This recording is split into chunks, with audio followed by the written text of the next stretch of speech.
Hello, and welcome to our conversation today between the William T. Grant Foundation and the National Science Foundation, entitled Turning the Lens on Ourselves. My name is Lauren Supplee. I'm a Senior Program Officer at the William T. Grant Foundation. I'm going to do some brief context comments, and then we're going to break for a conversation between myself and Dr. Skip Lupia, after which I'll go back to some background, and then we'll each share about our funding opportunities. Questions can be entered into the question box at any time. We'll get to them at the end of the conversation. We live in a time of significant challenges, and this is particularly true for America's youth. Significant challenges, changes, and the legacies of previous inequities create broadly felt barriers and uncertainties. We believe that social science has a key role to play in informing and addressing these challenges.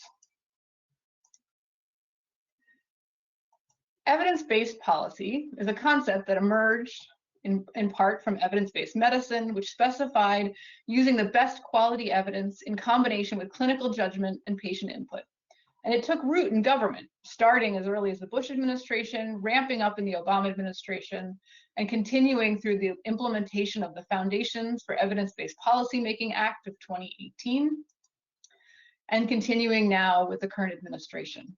And while the specific focus on funding only evidence-based programs has attenuated to some degree, the White House remains committed to evidence-informing policy. And of course, the promise of evidence-based policy was if we used evidence, including rigorous impact studies and economic information, we will change social outcomes. Not only using research and policy, though that's a flashier issue, but a similar conversation happens around practice, so teaching and social work, psychology and nursing. Often we hear about the problem in such a way that it seems we should throw up our collective hands in despair, especially if it takes 17 years, no matter what we do. Billions of dollars go into research in the US alone, much of it taxpayer dollars. Looking at just one area that deeply affects youth outcomes, child welfare, the Casey Family Programs recently conducted a national scan of federal and philanthropic spending on child welfare research. And they found that 237 million combined average annual federal and foundation investments went into child welfare research from 2014 to 2018 alone. So if the knowledge generated by this research is not being used as effectively as it should be, what can we do about it? Trust in science is a key factor in whether science is used. There are surveys assessing the public's trust in science and movements such as Open Science that focuses on building trust in science. These efforts are important. We do need high quality research to inform practice and policy, and trust in science is one piece of the puzzle, but it's not the only reason research is or is not used. Science communication is another area of focus, particularly now in the time of disinformation. Understanding how we can more effectively communicate science is important. It's a complex task that benefits from being studied. Focusing on how to understand the end users and their needs is a key part of whether research is used. It is also only one part of the puzzle. Humans are often told what they need to do, but that doesn't mean they change their behavior. To borrow a concept from Karen Bogenschneider, policymakers and researchers, and you could insert practitioners, are on different islands with different cultures, different languages, different expectations, and different norms. Policymakers complain that research takes too long. It's not relevant to the issues they're facing or to their specific context. It's hard to understand. It's hard to access. Researchers worry that policymakers misuse research or misinterpret findings. They want honest brokers putting forward science in an nonpartisan, unbiased way. And there are certainly efforts aiming to build bridges between these islands. We need researchers to better understand the policy or practice context. We need practitioners to build their capacity to understand and use research. We developed trainings for researchers on the policymaking process or how to communicate better with research end users. We have trainings for practitioners to learn key research concepts. We have fellowships that place researchers with policymakers in the long term to try to bridge that gap. And all of these efforts are really important. They are also time intensive and somewhat difficult to scale to the scientific community as a whole.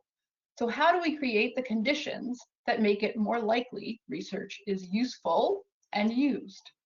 So I'm going to pause my slides at this point and invite Skip Lupia to turn his camera on so we can have a brief conversation about this content. So what do we do about this?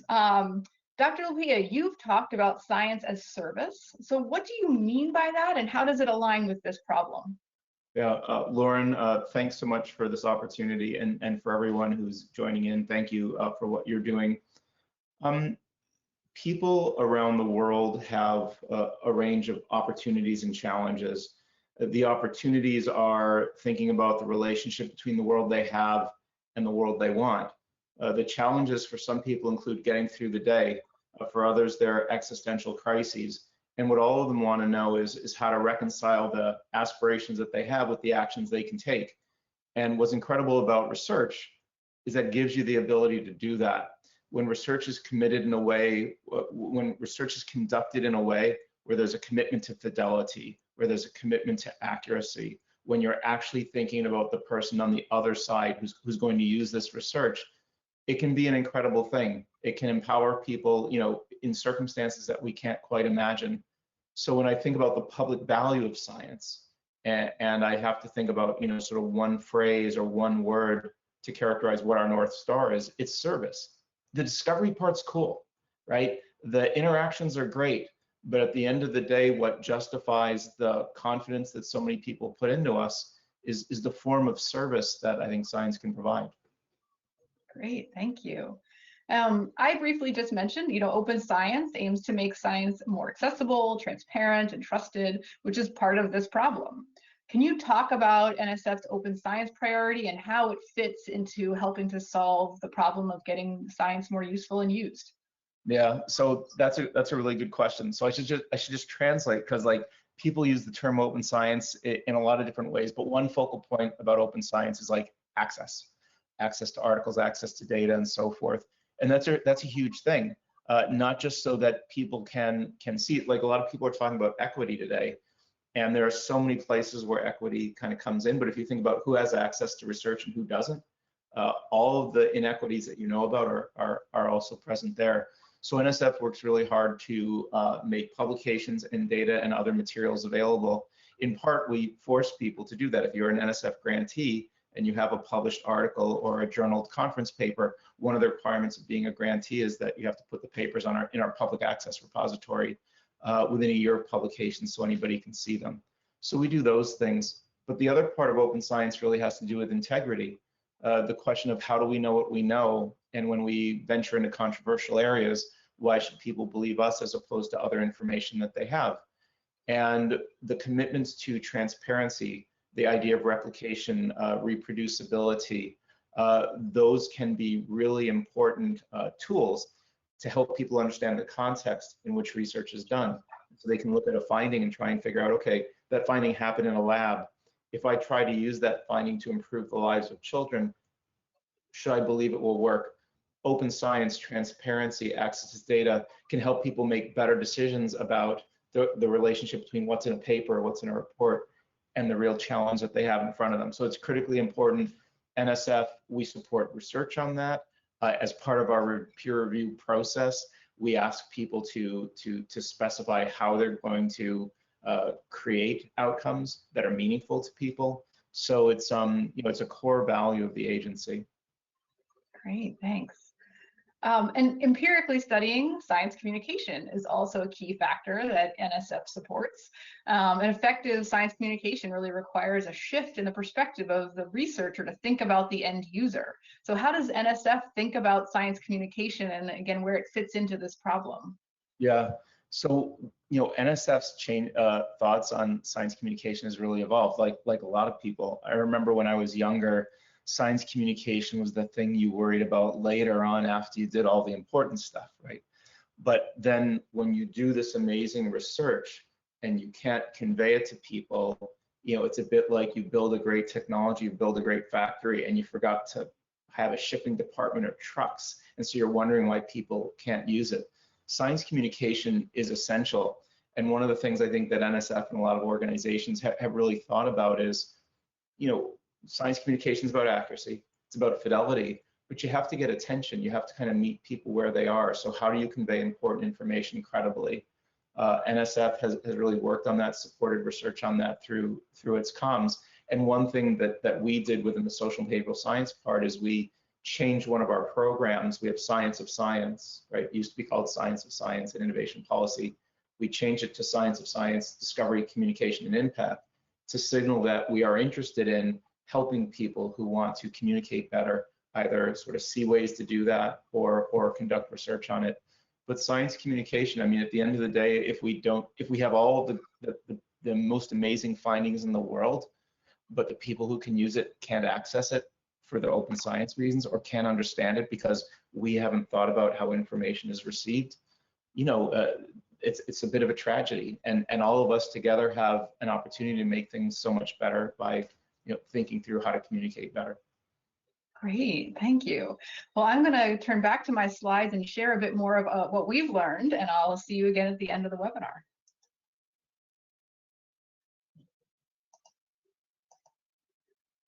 So in order for science to be used, we think we need to empirically study how and under what conditions research is used with equal energy and rigor that we put into studying important other topics. So what happens when you turn the focus to studying how research is used? What do you learn? Well, the takeaway so far, what we at the William T. Grant Foundation has learned is that you can move the needle, but there are many more questions that we still need to answer. And this is why this joint webinar is so exciting. So while there are many stories of how and when research has been used to inform policy or practice, these stories are often emerge post hoc. They're anecdotal versus empirically based. The foundation started researching how research is used, and then more recently, how to improve the use of research as a way to potentially prospectively understand how we can create the conditions that make it more likely for research to be used. Our research started with theory building descriptive research, and there was remarkable consistency in what it took to get research used across disciplines, countries, and policy sectors. And now the foundation has shifted to supporting research on interventions to examine how and under what conditions we can improve the use of research. So what have we learned in these first few years? So a nice summary of what we've learned is about the conditions that make it more likely for research to be used is a mnemonic I use the 3 R's, and I'm borrowing this from some of our other grantees like Itzhak Yanovetsky. So we've learned from research on the use of research evidence that it must be responsive, meaning that research evidence is timely and relevant to users. It matches open policy windows. It needs to be routinized, meaning there are ways that research evidence is integrated into existing routines or decision-making processes. And it must be relational, meaning it's more likely to be used when it's in the context of a trusted relationship. As you're all aware, we often hear research use being described as a linear process, pushing information out to the field, hoping that it's used. So you know that that's been frustratingly ineffective, yet it continues to be the pervasive way of how we talk and think about research use. Of course, we wish it was easy. We've all seen that dissemination push model is ineffective because research use is far more complicated. Often as researchers, we have not been trained to think in this way. I used to oversee the AAAS SRCD Policy Fellows program when I was in the government, and I recalled that applications that would come in that would often frame, we never see research used, and I want to do this fellowship so I can bridge it. And then the fellow would join us in the government and quickly realize there are so many factors pulling at decision makers and things that they're juggling. We are often just excited to see research in the mix. We also know that decision making is a social process. Decision makers are not in a vacuum, but they consider all of these factors in their decisions, and every decision is a string of smaller decisions leading up to that larger one. In order for research to be useful, it needs to be considered within this context and responsive to the decision-making process. Some of the recent discussions of learning agendas in the government is really starting to align with this idea. So it's not only at a specific decision point, but what are the goals the user has? What's their role in achieving the goal? When and how will they use evidence in that process? One of the main reasons that I've also observed why we hear again and again research isn't used is because we often have in mind only one type of research use, but there's many different ways that research is used. The foundation is often referred to Carol Weiss's typology, which was developed in the 1970s, which added nuance and definition to that one-dimensional perspective. And our grantees have continued to build and expand upon this typology. So when I say research use, what I mean are things like instrumental use. So that's what people often think about when research is used. You can see it, a piece of research was used in a specific decision. It's the rational linear image of research use, where a decision maker has a question and research answers that question. But in reality, as you know, this is pretty rare. For one reason, it's often that one piece of research isn't going to match that specific decision they need to make. Second, as we all just talked about, decisions are complicated and there's social processes with lots of factors playing in. And then finally, it's often not just one decision, but a series of decisions. Sometimes research was used and sometimes it may not have been. A second type of researchers is conceptual. When I was in the government, this is what I saw most often, which is when research informs how people think about an issue. It changes the questions they ask. So for example, this might be a body of research on English language acquisition has not only shown when and how kids learn languages, but also how it affects their brains and how that has ancillary effects on their outcomes, such as executive function. So together, this entire body of research has changed the conversation about how to support the home language at the same time as developing English capacity. Another type of research use that I saw in the government was imposed use. And this was pretty common in the Obama administration's tiered evidence initiatives, or in some of the language in laws, such as the Every Student Succeeds Act, that's aiming to change the incentive structure requiring the use of research to be considered in a funding allocation. And then finally, relational use. So in our research portfolio, Karen Bogenschneider and Tom Corbett have identified in state legislatures that research was used to persuade others, to educate constituents, to build trust with colleagues, and to improve the quality of the policy dialogue. So can we create the conditions that increase these different types of research use? We believe the answer to that question is yes. And there are a handful of promising ways that we can increase the research use, and we're interested in continuing to study new ways as they emerge. So the first is research practice or research policy partnerships. They're two-way streets between researchers and practitioners, which have the potential to make research more relevant, embedded in their context and routines, and shared and trusted relationships. Participants in these partnerships jointly define the research agenda. They focus on practical problems and agency priorities. These are long-term commitments. These are not a one-off grant in which they partner and then the partnership ends, but they're grounded in trusted relationships over time. These are related to, but not completely overlapping with the idea of boundary spanning or intermediaries, which sometimes comes up in other disciplines and policy areas. These are individuals or organizations that span the boundary between science and decision making. They help connect research to challenges and questions that practitioners have and help them understand and use that research to inform and shape decisions. In one of our specific grantee projects, Reaching Families, is Bruce Torpeda and Kimberly Becker's work that's building on existing routines and relevance to test whether a coordinated knowledge system, which is a suite of tools that embeds research evidence into a coordinated sequence of actions for school-based mental health professionals, will produce greater use of research relative to their traditional practice. Although there's robust evidence on what strategies can engage youth and their families, the mental health professionals in schools rarely use that research because it's not consolidated for easy use nor embedded in their daily work. So this project is actually embedding this knowledge within existing routines of clinical supervision. They're testing it in a random assignment design, and already their early findings are very promising. In another one of our grantees, they've tested the Research to Policy Collaborative, which leverages relationships, routines, and relevance. So the team is evaluating a manualized intervention implemented by an intermediary organization that works with legislative staff to identify what are the issues that are going to come up in the next few months, and then develop a research network that is trained on how to work with practitioners to rapidly provide relevant research. They used a double randomized design to test this and found that the congressional offices randomized to the intervention reported a greater value of research in understanding their issues than in the control group. We also observed more research in introduced legislation by the intervention group. In addition, the researchers who were randomized to the intervention and got that training and support advanced their own policy knowledge and engagement, as well as reported benefits of their own research. So these are just a handful of the grantees and the work we've supported. We have many, many more findings that are available in the peer-reviewed literature in some of these books I have on the screen. Please see our website for more references and resources. I'm now going to briefly talk about the funding opportunities that we have at the William T. Grant Foundation, and then I'll turn it back over to Skip Lupia to talk about NSF.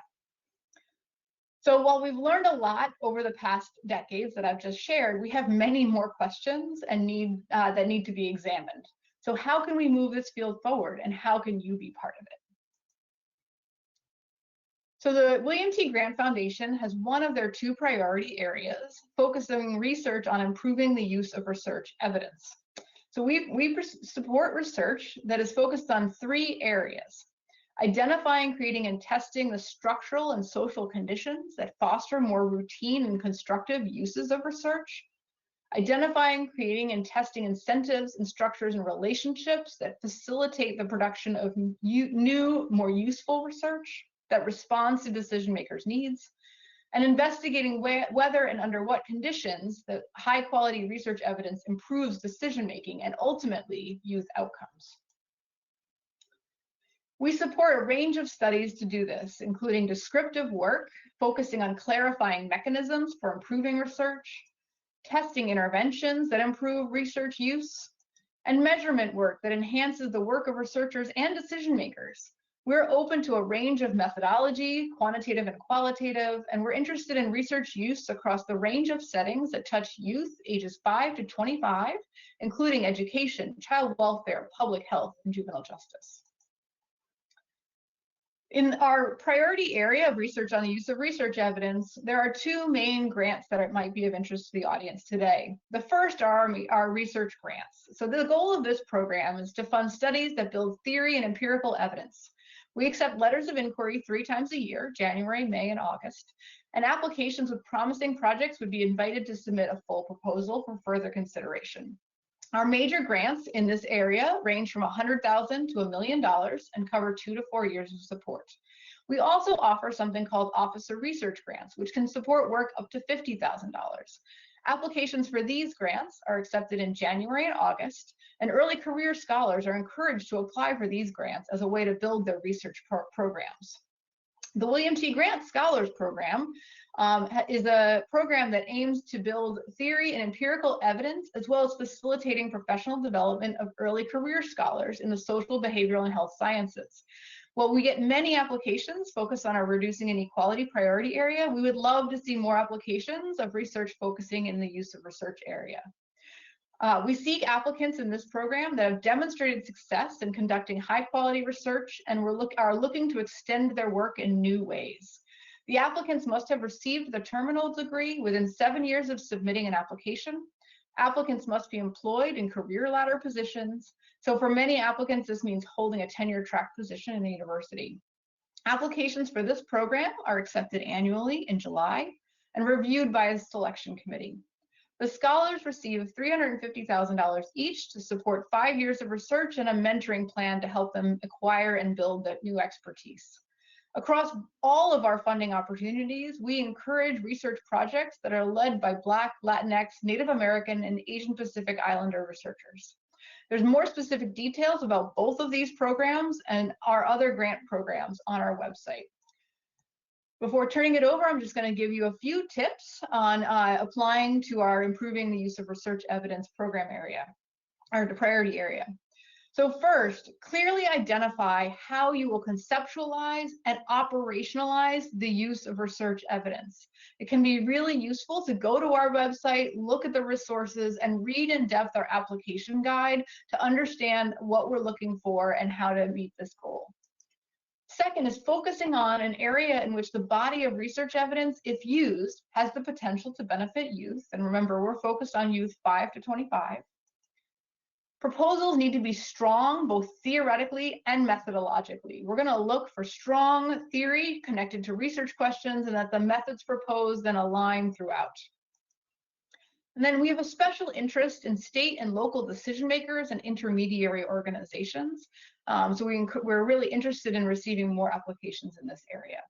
You'll see our newly released application guide in the handout section of this webinar. It's also on our website.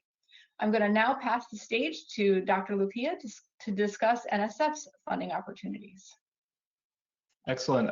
Thank you, Lauren. And just before I talk about NSF, I do want to take a moment to acknowledge just the amazing work that the Grant Foundation is funding. So if you are a Grant Foundation employee or a grantee, just thank you. I mean, what an incredible lane that you guys have created that brings research and a service orientation to helping people, particularly people for whom it can be hard for people in air-conditioned buildings or big cities to always understand or see what they're going through. And what the Grant Foundation is funding and their approach is really an incredible thing. So now I'll turn to the task which I was assigned, just talking about the National Science Foundation. The National Science Foundation has an incredible mission, and it's very complementary to what Lauren just said in terms of its approach, in terms of what we do. So I'll give you just a little bit of an overview, and then if you have more specific questions, maybe we can address those in the Q&A. Could we go to the next slide, please? So we have a mission, it's a statutory mission, and that's really to promote the progress of science in ways that really create public value, that reflect the diverse concerns of people in our country, and that use science to help us through natural disasters, but also to help us build the next set of industries, to help farmers and factories and farms, but also to empower communities and schools and anybody who tries to help children. Next slide, please. We do have a limitation, and that is we support basic research and use-inspired basic research. So if we had a time machine, we could go back to like a college dorm or something and debate what basic research means, like really for a week. But the way that at least I think about it is, if you are certain about where you want to use it and pretty sure about what you're going to find when you conduct research, that sounds applied to me. Otherwise, let's talk. So when we talk about basic research, it's really where there's a considerable amount of uncertainty. You might have a really strong theory, but you're not sure, will it actually work? Or you might have something that worked in one area and you want to know if it generalizes. So for NSF, if there's a considerable different distance between what you know and what you want to know, that's where we want to be. We want to fund things that, maybe it's hard for that, like the Grant Foundation's awesome. But sometimes if you go to funders, they want you to do research that's going to work definitely, or they want an answer in 6 months. The Grant Foundation is not like that. They're amazing. We can fund things that they might not work, but what we can learn from failure will be incredible, and what we might learn from success can change the world. So that's really where we want to be, and so basic research. Next slide, please. There are two main evaluation criteria at NSF. Can we go to the next line, please? One is intellectual merit. And so that's really, if you want to think about it, an assessment of the design and the workflow. So what are you proposing to do? How do you think you're going to discover things? How do you think it's going to produce data and evidence that can be of value? So it's really, the thinking through the structure of a scientific endeavor. Next line, please. And the second is broader impacts. And it's really about, we're a federal agency. We are funded by taxpayer dollars. We have just an unbelievable sort of opportunity and responsibility to every person in this country. So the question is, what's the public value of this? How does it really sort of, help our country and everyone in it? So those are the two evaluation criteria. Now, if you've come to NSF before, you might know that there's a lot of confusion about broader impacts. Like, what does it mean? So about a year ago, we put out a Dear Colleague letter. That's NSF speak for we try to communicate with you.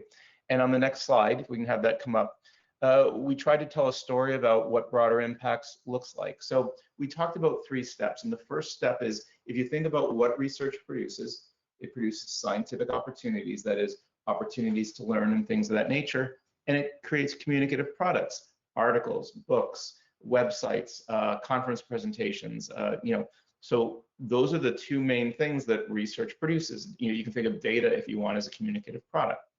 So the thing we ask people to contemplate when they're coming to us asking for support is, who would those things empower? Like, who could use what you're doing to make life better for someone else tomorrow than it is today? So that's step one. Can we go to the next line, please? Step two is, if we empowered people through research, whose quality of life would the empowerment improve? So we fund basic research, and there's all kinds of uncertainty. But what we want to know is, if this works, or even if it doesn't work, but it doesn't work in an interesting way, who benefits from that? Like, whose quality of life, whose circumstances can really improve? So again, that's something we think about in broader impacts. And then can we go to the next line, please? And then finally, if these discoveries were come to bear, or if this line of research led to new insights, new data, or whatever, what actions could people take? Could be the researchers, could be practitioners, that would make broader impacts more likely. So what we try to encourage people to do is, even though they're coming to us with basic research proposals, the question is, well, think about who's on the other side of that. Think about who could benefit, and then tell us the story about your amazing research agenda that both advances science and helps the nation. Next slide, please.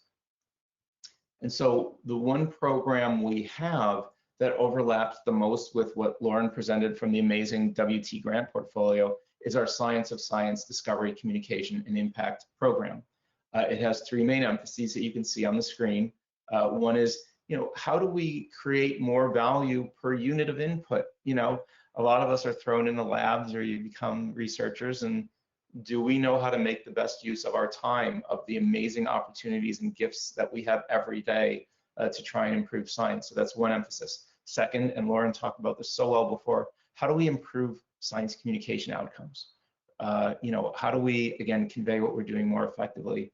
And then third, and this is, where we and WT Grant are just so aligned, is how do you expand the societal benefits of scientific activity? I mean, it's one thing to do the research, and it's amazing, but it's a whole other thing when people use it and when it improves quality of life. So that's the big, that's the big goal for all of us. Can we go to the final slide, please? So having said that, I just to everybody at WT Grant, they're really amazing. To all the grantees, I want to thank you for what you're doing. I know that it looks like there's roughly 275, 300 other folks on here. I assume you weren't randomly assigned to come here. So thank you for what you're doing. And to the extent that, NSF, or I think our organizations can help you, do great things for others, let's talk about how to do that. And with that, I yield. Wonderful. Thank you. And I'll invite us both to turn our cameras on while Adam Gammeren facilitates our conversation. Well, thank you both for these remarkable insights, and I'm so pleased to be at a foundation that is addressing these challenging issues. I want to remind listeners to put your questions for either of our speakers or both of our speakers in the question box, and I will relay. I'm moderating the questions, and I will relay them.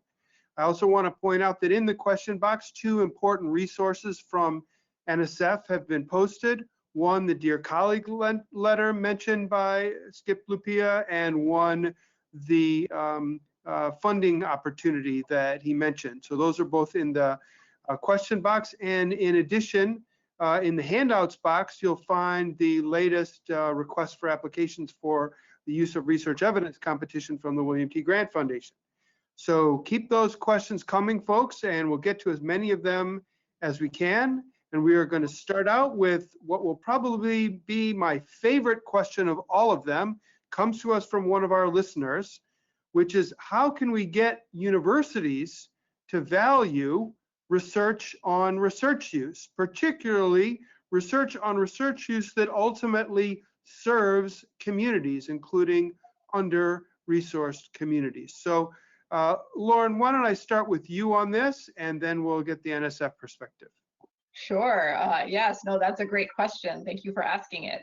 So I think about this in two different ways. So first, I'm just going to start with the research on research use through our research grants program. And we see that all of our current and past grantees have had amazing success in publishing the results of these studies. There are many journals, and we reference some of them in our resource section, that are interested in publishing these kinds of studies. So I don't see it as a barrier for a specific building of your scientific reputation. But the second way I'm going to answer this is with one of our other grants that I didn't talk a lot about, which is our Institutional Challenge Grant. So the goal of this grant is really to help change university infrastructure to better support this kind of research, which is a partnership between a university researcher and a nonprofit or a civic entity, such as a city agency or a school district. And so those grants, there's more information on our website, but they're looking to do a number of things. So first is that the PI on the research side and on the practice side jointly propose a research agenda around reducing inequality for youth. The second is that the applicants propose a bold strategy to help change university infrastructure and remove barriers to make this kind of research easier and more fruitful in university settings. So some of our current grantees are doing things like changing the definition of research and tenure and promotion so that it's no longer considered service, but it's considered research that's conducted within these partnerships, or instituting new leadership in universities to emphasize this kind of research. And then third, it's really aiming to build that capacity that I referenced in my earlier slide. So both on the research side, to help them work more closely with practitioners in the field to understand their contexts and their challenges, and conduct more useful research because of it, but also build capacity on the practice side to understand research and understand how they can better use research. So we are very excited about this grant and the opportunities that we've seen so far in our grantees. Those grants the portal will open around next June, and the applications are due next September. And I would, again, encourage you to go to our website to see more information about that particular grant. Skip, what would you add? Well, it's interesting, right? I mean, Adam conveyed this great question about how to improve appreciation of this type of work. And I think just stepping into the literature on the science of science communication and using some shorthand, persuasion, while it often seems like it's about talking, I think if you look at how people learn and how they adopt sort of new understandings and new ideas, persuasion is 90% listening, in the sense of, if you have a set of stakeholders and you want to understand, what they need, and you're able to listen to that, and then you're able to think about your value propositions, kind of the way that you create things and state it, truthfully, in ways that are consistent with the journey that they're on, people become more interested in what you're doing. So when you think about the usefulness of research and universities, university administrators are just, I don't know if some of you have been on this call, you're overwhelmed with requests. Consider this, put more emphasis on that, fund more of this. But for any university administrator that has a public service orientation, who feels the urgency of serving communities effectively, the type of research that the Grant Foundation is supporting and that we're supporting can show you how to do that, can give you iconic examples of how this research really makes a difference in changing the lives of people. And I know in my life as a university person, the conversation we're having generally about the importance of research on research, it makes a difference. But if you have an iconic example where you can show that this type of research actually led to an outcome, then people get what you're talking about. And university administrators who already are searching for a way to serve the public more effectively, when they have a link to that example, you empower them to then advocate for you. So I think that, in terms of the appreciation, I think what the Grant Foundation is doing is just critical. But I think for the next part of that, it's really important that all of us listen to stakeholders, listen to the people who at the end of the day we might be trying to talk to, and find the intersection between what they need and what we have. Thank you so much for those thoughtful responses to a really important question. The questions that are coming in, some are very specific, others are broader. I'm going to start with some of the really specific ones. This is about, is there a place in either the portfolio of the William T. Grant Foundation or NSF Science granting program? Is there a place in the portfolio for research on the use of evidence-based assessment to improve decision-making for youth? Lauren, can I start with you? Sure. I mean, I think generally that topic is certainly of interest. We would look for proposals that are building off of what we already know and continuing to build the empirical knowledge within the field. We're definitely interested in ways in which research evidence improves decision-making. I would emphasize that we are interested most in mid-level managers and leadership, because those are the individuals and organizations that are often making decisions on how staff and others can use research, and they're more likely to sort of stay long-term in these positions. We would be very interested in proposals that are looking to connect if you improve the use of research, does it improve youth outcomes? That's what we all want. That's what we all believe as scientists, and that's why we're doing this work. We actually have very little empirical evidence that's testing that logic chain, and we would love to see proposals that are actually unpacking that and empirically testing that in a rigorous way.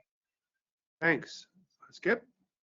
Yeah, at NSF, it would be hard for NSF to fund it if the idea was pitched as, we have a single intervention, we're interested in how it affects a single site, and we're not that interested in generalizability. That'd be a really hard sell at NSF. But if you have a single intervention and what you want to know, you have a research design that can evaluate how it might affect a range of circumstances, a diverse set of people, then it's game on, right? Because that's where basic research sits for us. And I would say, if you're interested in assessment with respect to youth, it's not just the Science of Science program.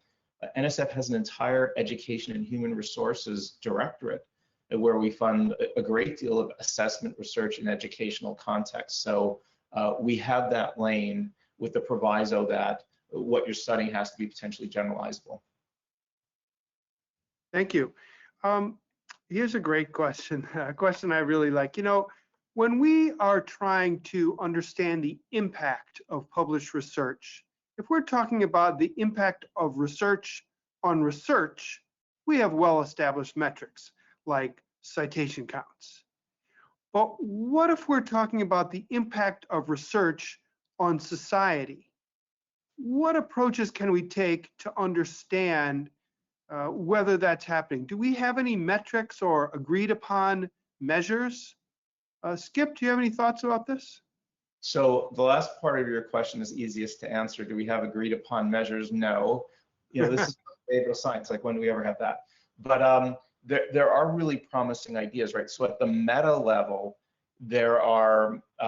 It's easiest when you can kind of link to patents or outcomes or new organizations. Like when you have an objective metric, there are some great sort of causal studies being done about the impact of research. I've seen a couple reports come out of like NBER in the last 6 months or a year. My friend Danny Goroff often sends these to me, where you can look at zip codes and you can look at where federal funding has gone in certain types of activities, and then over long periods of time, and then you can pair that with where are their startups, where are their patents, where is their job creation.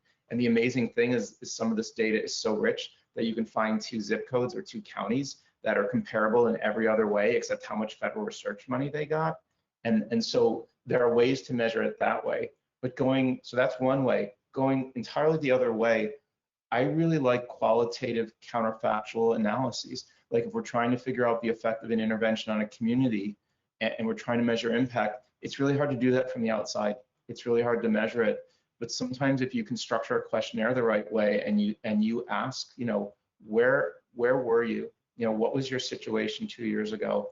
And when you encountered this research, when you encountered this group of people, what did it do to you? And then, what do you think would have happened had it not been done? We can quibble about the methodology, but in so many cases, that's the best way that you can learn about it, because people do have that, they were living the experience of their journey before they met you, and they know what that was like. So I've just given you the gamut between NDER and qualitative analyses, but I think they're worth doing, right? Because ultimately we want to have the biggest impact that we can. And so Thank Well, you. that was a perfect setup for me. I totally agree with everything that Skip just said, and I'm just going to add a little bit to it, which is that this is a particular area of interest. You may have noticed in our slides, we mentioned measurement is an area and that we need more work. But we also we're not starting from zero. So on our website, we have a monograph by Drew Jitomer and Kevin Krause. And then Drew has also been working on, and it's recently released, an open source methods repository on the Open Science Framework, uremethods.org. And there you can see the kinds of methods and measures that we have seen successful in trying to capture whether research is used. So it ranges from interview protocols that you can build on and borrow, particular survey instruments that have been developed and validated. It has discusses case study methodology or the use of social network analysis to understand how research has been passed through a particular network. It includes document and discourse analysis, and as well as observations. You know, we've had grantees sit and observe county council discussions or school board deliberations, and where and how research is discussed and enters the conversation. The one challenge that I will put out to this audience in particular is that many of the most valid measures are quite labor intensive, and we are very interested in ways that we could potentially make them more efficient, but yet, you know, still maintain their validity and reliability. So one area that we've been interested in exploring is things like machine learning, to understand whether we can actually leverage that in large amounts of narrative data to see and identify when research has been used. And particularly the hardest thing is that conceptual use. When has it entered the conversation and maybe changed the conversation, but it doesn't have a citation, but we know that research has actually influenced that conversation. So we would very much welcome proposals that are trying to dig into some of these questions. Thanks, Lauren. Now I'm going to draw on one of the questions to pose another question for you specifically, Lauren. And I hope you'll use this to talk about why we encourage applicants to focus on middle management as a target for evidence use. So this is a question about how these concepts might be applied in a school district setting. And in the case of encouraging research in classroom settings and ensuring staff is aware of up-to-date research and implementation.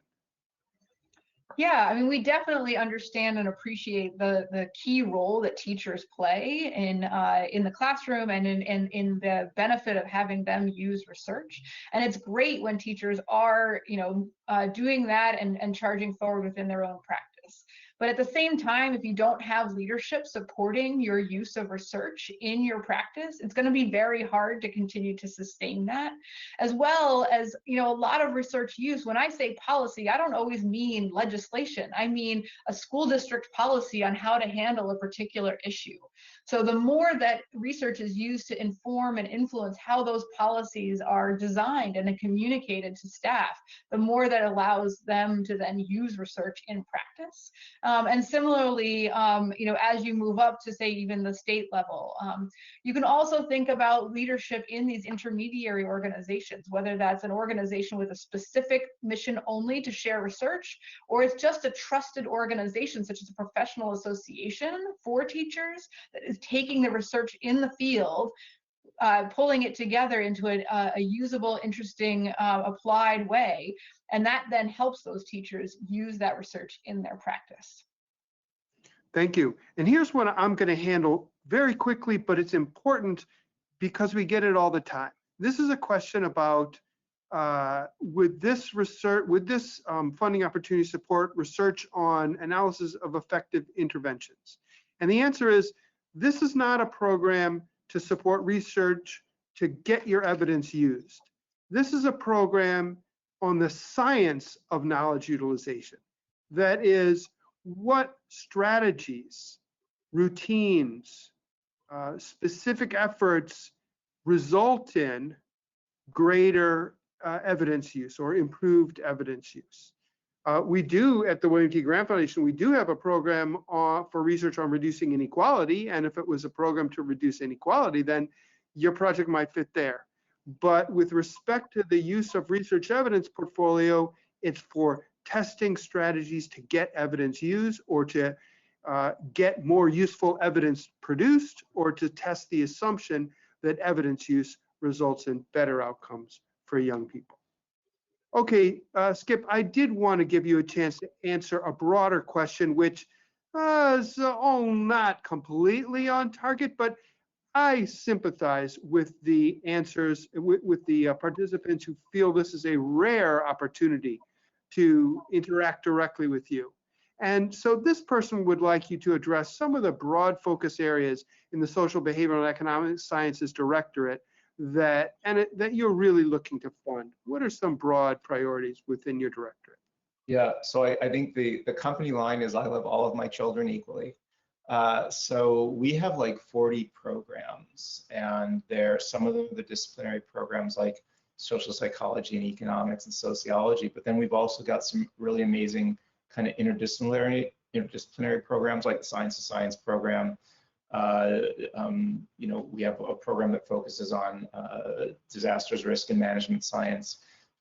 So I love all the children's equally, but what I can tell you is about things that are getting a lot of attention right now.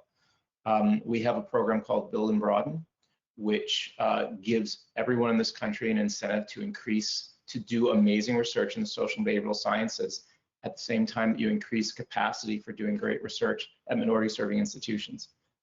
It's through a series of partnerships. If you're at an institution, you want to do this, you can learn about Build and Broaden. We also helped to fund something last year, when we talk about impact, called the Societal Experts Action Network, which is run by the National Academy. And here's the basic idea. We want research to be used, but if we just say, hey, read this paper, no one has time for that. So what the Societal Experts Action Network is you give stakeholders, state and local governments, an opportunity to feed in questions, goes to the National Academies. They filter the questions into ones that we can answer and send a bat signal into the sky. It's analogous to a bat signal, but it will blast the question out. Thousands of research organizations across the country can see it, feed their research in. We have a set of translators who look at the research, write, here are some things you can do tomorrow to improve, like COVID response, show it back to the researchers to ensure accuracy, and blast it out. Sean has been a great success, so much so that the White House announced 2 weeks ago that the expansion of Sean, so Sean has been focused on the pandemic, Sean is going to be expanded to climate and to helping people work through natural disasters. So, we're excited about all the things we do, otherwise we wouldn't do them, but those are some of the things that are getting a lot of attention right now. Thanks for asking. Well, thank you so much for answering.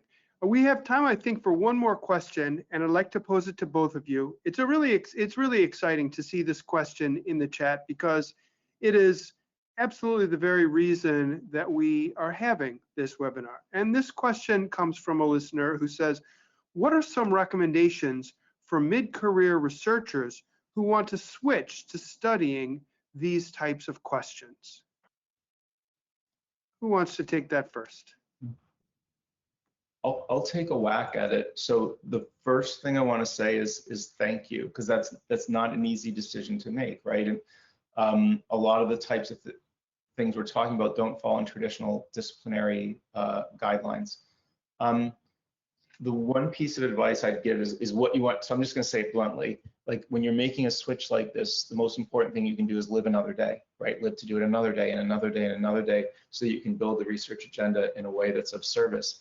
And what I found, both in my personal experience and then through NSF, is when you're talking with stakeholders from the beginning, the people that you're trying to help, when you have the opportunity to see the situation from their eyes and then link that to your research abilities, right, you've instantly got this advantage. Because now, instead of like thinking about people as an abstraction, you're thinking about a community or an organization or a set of people as having a real concern. And when you can build a research agenda from their perspective, I think you can get to results a lot faster. You can get to sort of meaningful outcomes a lot faster. And to the extent that you need to live another day to show people, look, this really matters and it's making a difference and you should support it. There's no substitute for an iconic success. And I think that just dealing with stakeholders, don't wait until the end. Like as soon as you can, think about the people who you can benefit and listen to them and think about, okay, how can I take my skills and my opportunities and use research to help them? Thank you. Yeah, it's a great question, and a couple of thoughts come to mind. So first, we have definitely had some of our grantees start by integrating this into their existing research portfolios. So I mentioned, Bruce Torpeda in one of my slides. He started really in youth mental health services, but he started to see these questions as important to achieving his ultimate goal of why he was doing that research in the first place. And now he's been able to both embed research questions in his existing studies that get at the use of research, as well as proposing whole new studies that are just focused on that topic. We have other examples of researchers who are doing something similar, so you don't have to throw the baby out with the bathwater. But the second thing I would say is that, particularly at the William T. Grant Foundation, we're very interested in interdisciplinary partnerships. This work is hard work. It's often mixed methods because it's, as we've been talking about, it's a very difficult thing to measure and study. And so looking to, our website and seeing who we've already funded and maybe building out partnerships so that you can then start to build and learn that field, as well as complementing and enhancing the work that others are already doing. And then the final thing that I'll say is that, obviously looking at the resources on our website, reading our application guidance is definitely recommended. But we're also interested in people putting their names into our system to become grant reviewers. And one of the best ways to learn about a priority area is to serve as a grant reviewer to learn what are people proposing and what does a high quality application look like. You can do that off of our website. If you'll look for the Smart Simple portal, and you can enter your name and demographic information and expertise. And then we know you're in our system and we can reach out to you as somebody who's interested. Well, thank you so much. And that's all the time we have for questions. I'll turn it back over to you, Lauren, to see if there are any final comments. Great. No, thank you, Adam. So this has been a fantastic conversation. I think all of us at the William T. Grant Foundation are so excited about this partnership and collaboration with NSF to really understand that we have shared missions, shared values, and this opportunity to really share that with all of you has been fantastic. I really want to thank Skip Lupia for his partnership, as well as his presentation and comments here today. And we look forward to many more in the future. Skip, what would you like to add? I'm so grateful for what you guys are doing, and we should find new exciting ways to collaborate. I agree. Thank you all so much for attending today.